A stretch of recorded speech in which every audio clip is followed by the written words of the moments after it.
Rúmlega 200 hafa verið handtekin í mótmælum í Kaliforníu í Bandaríkjunum síðustu 3 daga. Óeirðir brutust út í Los Angeles í gærkvöldi. Lögregla beitti táragasi, kylfum og gúmmíkúlum. Háttsettum Bandidos mótorhjólamönnum var nýverið snúið við á landamærunum. Lögreglan á Suðurnesjum hafði fengið upplýsingar þá af farþegalistum flugfélaga. Kona sem á biðlista eftir aðgerð vegna endómetríósu segist ekki þola lengur við. 100 eru á biðlista hjá klínikinni og sjá ekki fram á greiðsluþátttöku sjúkratrygginga á þessu ári. Aðgerðin kostar 800.000 krónur. Vinna við að innrétta aðalbyggingu nýs Landspítala við Hringbraut hafin. Byggingin óðum að taka á sig mynd en hönnunarvinna hefur aðeins tafið fyrir að sögn sviðsstjóra. Fánasafnari í Grafarvogi í Reykjavík hvergi nærri hættur þrátt fyrir að eiga yfir 200 fána. Hann flaggar alla daga ársins og það gleður fólk í hverfinu.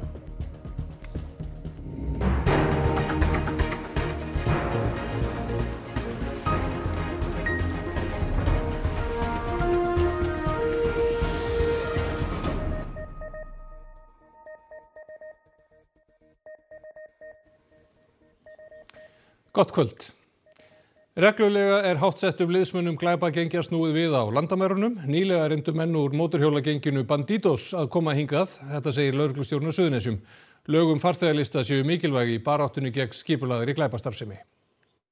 Frumvarp farþegalista varð að lögum í síðustu viku. Þau gera öllum flugfélögum skylt að afhenda stjórnvöldum lista yfir farþegar sem koma til landsins. Hingað til hafa stjórnvöld getað fengið upplýsingar 93% farþega, þar sem nokkur flugfélög hafa neitað að afhenda upplýsingarnar. Lögreglan á Suðurnesjum sem sinnir landamæraeftirliti á Keflavíkurflugvelli segir að mikilvægt hafi verið að stoppa í þetta gat. En það auðvitað þannig bara að upplýsingaskipti og samskipti við erlend ríki eru orðin undirstaða þess að við getum gripið til aðgerða hér á landamærum. Markmið laganna að efla getu löggæsluyfirvalda til að koma í veg fyrir og koma upp brot. Þar á meðal hryðjuverk og skipulagða brotastarfsemi. Metfjölda var snúið við á landamærunum í fyrra. Við höfum séð þess dæmi að, og til dæmis hjá embætti lögreglustjórans á Suðurnesjum, að þá hafa verið í rauninni háttsettum einstaklingum í þekktum glæpasamtökum verið frávísa hér á landi. Nýlegt dæmi séu háttsettir félagar í mótorhjólagenginu Bandidos en erindi þeirra hingað til lands var óljóst að sögn Margrétar. Hún segir skipulagða glæpastarfsemi staðreynd hér á landi og við því þurfi að bregðast. Við höfum svo sem nefnt það hér á Suðurnesjum að það hefur skort upp á úrræði á eða við landamærin sem að gæti hýst einstaklinga sem að eru hér í ólögmætri för eða þar að segja uppfylla ekki skilyrði komið til landsins og það bara meðalatriða sem verið að skoða núna. Núna þurfi fólk sem ekki fær heimil til þess að koma inn í landið að dvelja í fangaklefum eða á Keflavíkurflugvelli. Við þurfum ekkert að horfa lengra enn til Norðurlandana okkar vina, þjóða, í þeim efnum þar sem að hefur ekki orðið góð þróun og því miður þá hafa við séð merkið þess hér líka. Þannig að núna skiptir bara máli hvernig við bregðumst við þessu. Lögregla beitti táragasi og gúmmíkúlum á mótmælendur í Los Angeles í gærkvöld. Þar komu þúsundir saman þriðja kvöldið í röð til að mótmæla hertri innflytjendastefnu Trumps Bandaríkjaforseta. Þriðja daginn í röð kom fjöldi fólks saman í Los Angeles til að mótmæla aukinni hörku Trump stjórnarinnar í innflytjendamálum. Nokkuð var skemmdarverk og gripdeildir í gærkvöld og lögregla ákvað því að beita aukinni hörku gegn mótmælendum sem hefðu lokað hraðbraut í miðborginni í nokkrar klukkustundir. Of standing off, this situation has now rapidly deteriorated. The LAPD moving in on horseback, firing rubber bullets at protesters, moving them on through the heart of LA.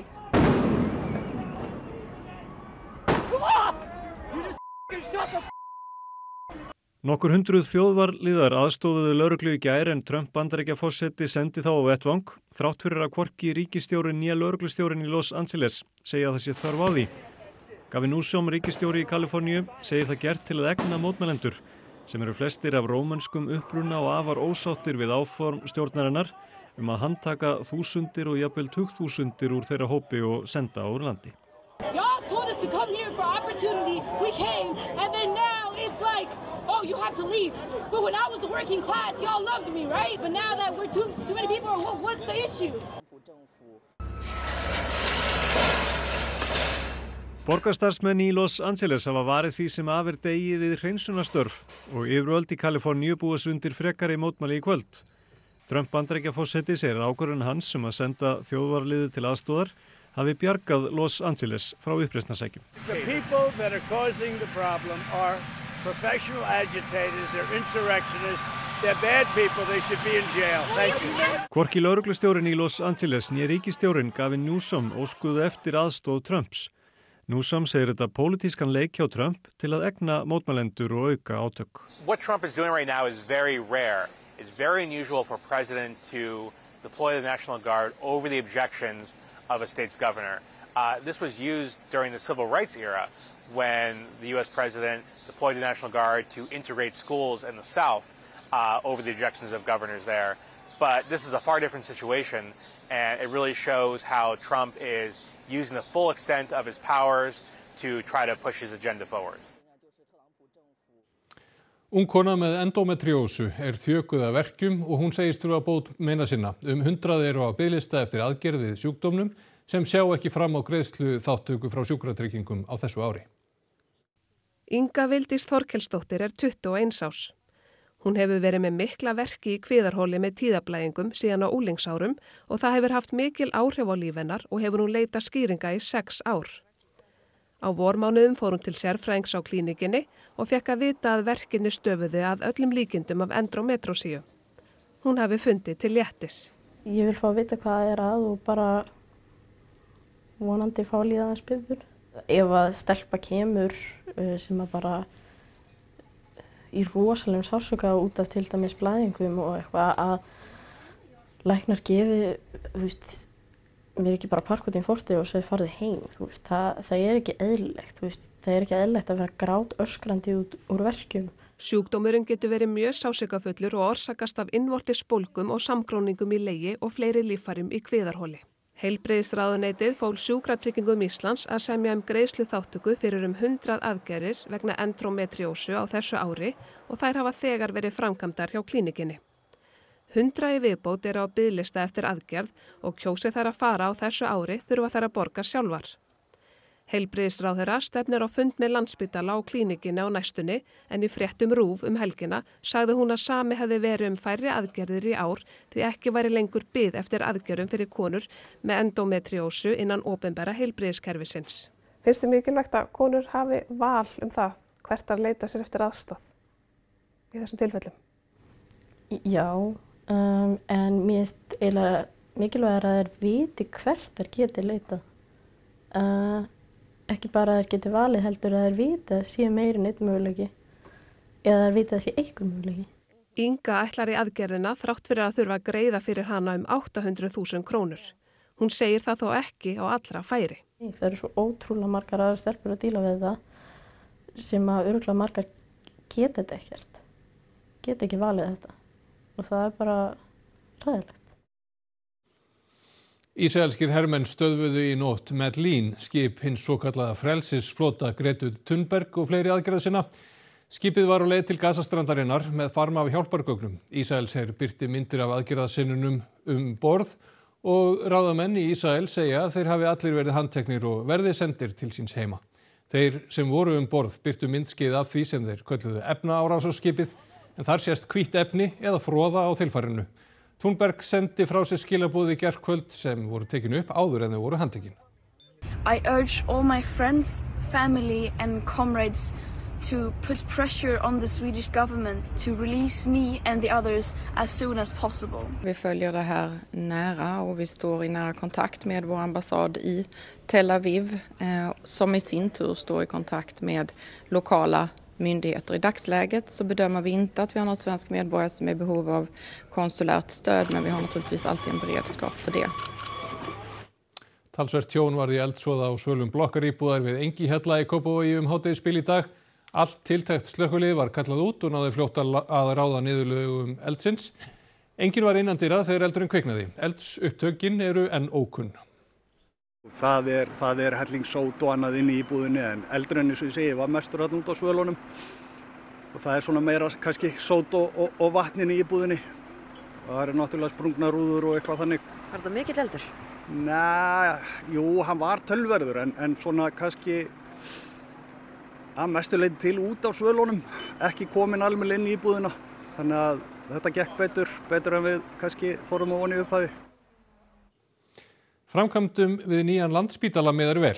Byrjað að innrétta aðalbygginguna og þegar innivinnan hefst fyrir alvöru verða og yfir 1000 manns að störfum. Nýji Landspítalinn óðum að taka á sig mynd. Stærsta byggingin og sú sem mun gegna lykilhlutverki meðferðarkjarninn, hið eiginlega sjúkrahús, mætti kannski segja. 6 hæða hús sem deilt upp í 5 hluta.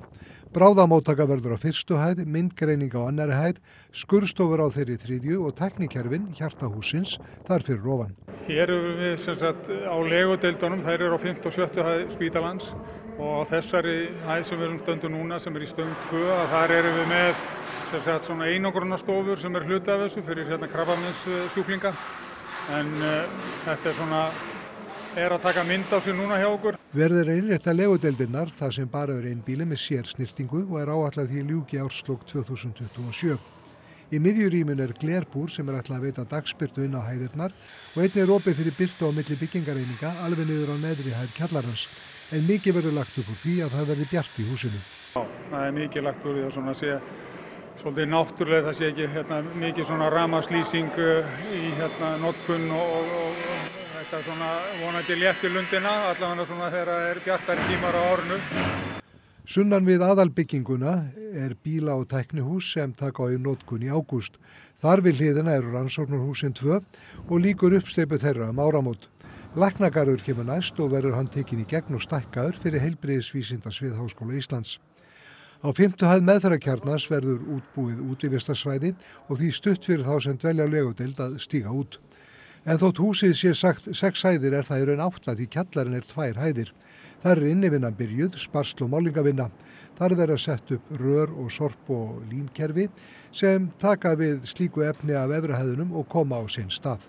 Og síðan líka akstursvegur fyrir ATVF-vagna sem eru svona róbótavagnar sem að þvælast með ýmsan varning. Sem að fara bara, eigin vegum allt húsið? Já, má ég segja það. Þeir geta fengið skipanir bara að fara panta sína lyftu og annað þeir koma að henni og komast þannig húsið. Spítalinn risaframkvæmd vel á 200.000 fermetrar. Á 400 manns eru við vinnu á svæðinu núna en þegar innivinnan hefst fyrir alvöru á meginhæðunum verða og yfir 1000 manns að störfum. Ólafur segir unnið í samræmi við fjárveitingar, hönnunarvinna hafi tafið vinnuna en góður gangur sé. Og spítalinn verði tilbúinn svona í lok þess áratugar? Já, við stefnum alveg hörðum höndum að því. Sænska krónan hefur styrkst töluvert gagnvart Bandaríkjadal og einnig orðin sterkari gagnvart evru, nokkuð sem hentar Svíum á faraldsfæti vel en síður þeim sem standa í útflutningi frá Svíþjóð. Gengi Bandaríkjadals hefur fallið 15% gagnvart sænskri krónu frá því í janúar.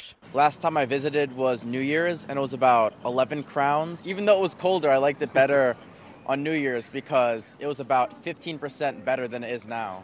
Þetta hefur ekki aðeins áhrif á ferðalanga heldur einnig sænsk fyrirtæki sem selja vörur til Bandaríkjana. Nú sænskur Volvo til dæmis dýrari í Bandaríkjunum á meðan bandarísk Tesla eða vín frá Kaliforníu verða ódýrari í innflutningi til Svíþjóðar. I första hand så handlar det om dollarn och det är många valutor som går starkare mot amerikanska dollar nu och det är oro för amerikansk ekonomi och den politik som förs med tullar och osäkerhet. Annað sem spilar inn í að vextir hafa lækkað. Sumarið 2023 voru stýrivextir 4% en eru nú 2,25. När vi hade hög ränta i Sverige så var det stor oro över svenska hushålls skuldsättning men också över kommersiella fastighetsmarknaden. Och nu har ju räntan i stort sett halverats vilket gör att den stressen är mindre idag. Og þetta kemur sér afar vel fyrir Svía sem hugað sumarfríi erlendis. Ja, vi ska ut och resa så småningom och vi ska faktiskt åka till Kap Verde. Är det bra för reskassan? Ja, men det är väl jättebra. Man får ju mer euros. Ja. Faktiskt. Fyrstu stóru ferðahelgi sumarsins að ljúka. Ástrós Signíadóttir fréttamaður á Selfossi. Mikil umferð? Já, umferðin hér á Selfossi hefur verið nokkuð jöfn helgina. Hér voru 2 stór fótboltamót haldin og verið nokkur umferðar þungi hérna í bænum. En eins og við sjáum hér fyrir aftan mig þá umferðin jafnvel nokkuð létt akkurat núna. En hjá mér hann Garðar Már, aðal varðstjóri. Garðar, hvernig hefur helgin gengið? Helgin hefur bara gengið vonum framar. Það er búið að vera veðrið hefur leikið við okkur sem á og mikið af fólki bæði í bænum og á svæðinu og töluvert mikil umferð. En hún hefur gengið bara afskaplega vel og engin alvarleg slys orðið í umferðinni. Þú segir að það verið nokkur umferð hérna í bænum. Hvaða áhrif heldur að ný Ölfusárbrú muni hafa á þessa umferðarteppu sem myndast oft hérna innan bæjar? Við náttúrulega bindum vonir við það umferðarteppunar mingi og þeir sem eiga erindi inn í bæinn, koma inn í bæinn, en aðrir geta þá eftir greiðari leið bara nýju brúna og þurfa ekki að vera í röð hérna lengri tíma. Ertu með eitthvað ráð til þeirra ferðalanga sem að hyggja á að halda heimáleið í kvöld eftir ferðalög helgarinnar? Bara aka varlega og það má alveg búast við því að umferðin þyngist aðeins með kvöldinu. Það er mikið af fólki á svæðinu og bara flýta sér hægt og fara varlega fyrst og fremst. Já, við þakkum fyrir það, Garðar. Við tökum undir orðans og hvetjum ferðalanga til að fara varlega í kvöld í umferðinni og við segjum þessu lokið hérna frá Selfossi. Takk fyrir það, Ástrós Signíðardóttir á Selfossi. Fánasafnar í Grafarvogi í Reykjavík sem flaggar á hverjum degi á 2 fánastangir og 215 fána. Hann ætlar ekki að slá slöku við fyrir en hann er kominn með fána frá öllum ríkjum heims. Fánastöng Ólafs Sverrissonar í Grafarvogi vekur jafnan mikla athygli. Ég reyna að flagga á hverjum degi. Í dag flaggaði hann hvítbláanum sem er forveri íslenska fánans. Og ég hef heyrt frá foreldrum að einu leiðin til að fá krakkana til að koma til göngutúr er að segja hvaða fána skildi nú fána kallinn vera flagg í dag sko. Og þá eru þið til að koma í rölt og tjekka því. Já, ég hef mikinn áhuga á fánum og það kemur til að því að ég er alveg upp í Vattarskógi, svo má segja, og það er mikil fánahefð. Ólafur á 215 fána og heldur þá góðu skipulagi. Og ég er með þetta í Excel-skjali og svo eru þeir flokkar í þessum körfum eftir heimsálfum.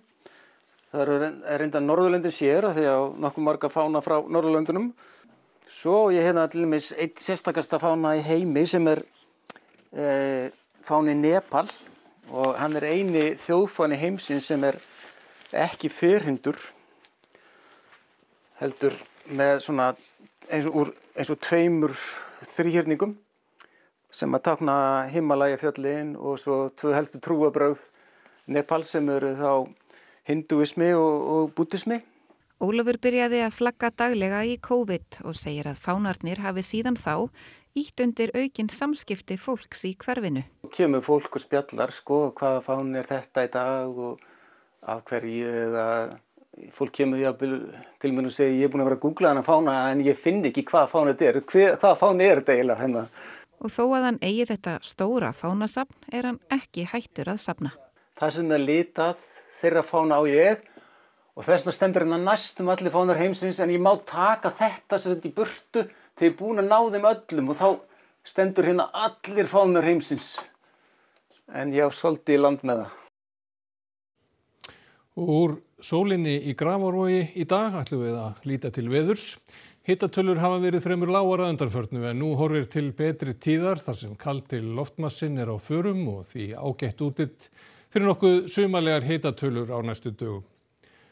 Á morgun verður fremur hæg, austlæg eða breytileg átt fram eftir degi með björtu veðri víða vestan og norðanlands en svo herðir á austanáttinni sunnan til á landinu þegar líður að kvöldi. Við förum nánar yfir horfur næstu daga á loknum íþróttafréttum. IBVF var í dag fyrsta liðið til að tryggja sér sæti í undanúrslitum bikarkeppni kvenna í fótbolta þegar liðið lagði Tindastól að velli í 8 liða úrslitum. Portugal varð þjóðadeildarmeistari karla í fótbolta eftir sigur á nágrönnum sínum frá Spáni í leik sem fór alla leið í vítaspyrnukeppni. Og lengsti úrslitaleikurinn í sögu opna franska meistaramótsins í tennis endaði með 5. risatitli Spánverjans Carlos Alcaraz sem segir það sætara að vinna eftir að hafa þjáðst. Ekki missa á íþróttum hér rétt á eftir. og það ætlum við að rifja upp það sem var helst í þessum fréttatíma. Rúmlega 200 hafa verið handtekin í mótmælum í Kaliforníu í Bandaríkjunum síðustu 3 daga. Óeirðir brutust út í Los Angeles í gærkvöld, lögregla beitti táragasi, kylfum og gúmmíkúlum. Háttsettum Bandidos mótorhjólamönnum var nýverið snúið við á landamærunum. Lögreglan á Suðurnesjum hafði fengið upplýsingar þá af farþegalistum flugfélaga. Kona sem á biðlista eftir aðgerð vegna endómetríósu segist ekki þola lengur við. 100 eru á biðlista hjá klínikinni og sjá ekki fram á greiðsluþátttöku sjúkratrygginga á þessu ári. Aðgerðin kostar 800.000 krónur. Vinna við að innrétta aðalbyggingu nýs Landspítala við Hringbraut hafin. Byggingin óðum að taka á sig mynd en hönnunarvinna hefur aðeins tafið fyrir að sögn sviðsstjóra. Fánasafnari í Grafarvogi í Reykjavík hvergi nærri hættur þrátt fyrir að eiga yfir 200 fána. Hann flaggar alla daga ársins og það gleður fólk í hverfinu. Þessi fréttatími á enda. Fréttastofan stendur vaktina á RÚV.is allan sólarhringinn og í RÚV appinu má bæði finna fréttir og fréttaskýringaþætti. Það má líka senda fréttastofunni ábendingar á fréttir@ruv.is. Við þökkum ykkur samfylgdina þessa hvítasunnuhelgi. Verið þið sæl.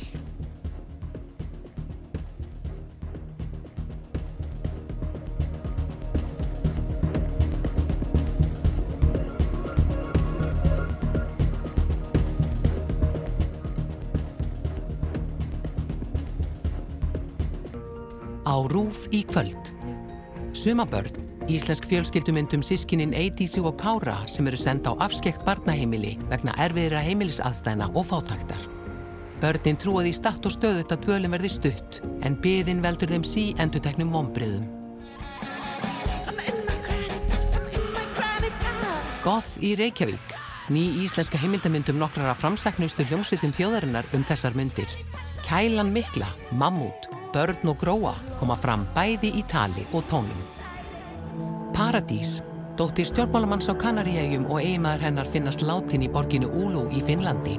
Lögreglukónan Hilka fær aðstoð fyrrverandi samstarfsfólks síns í spænsku lögreglunni við rannsókn málsins.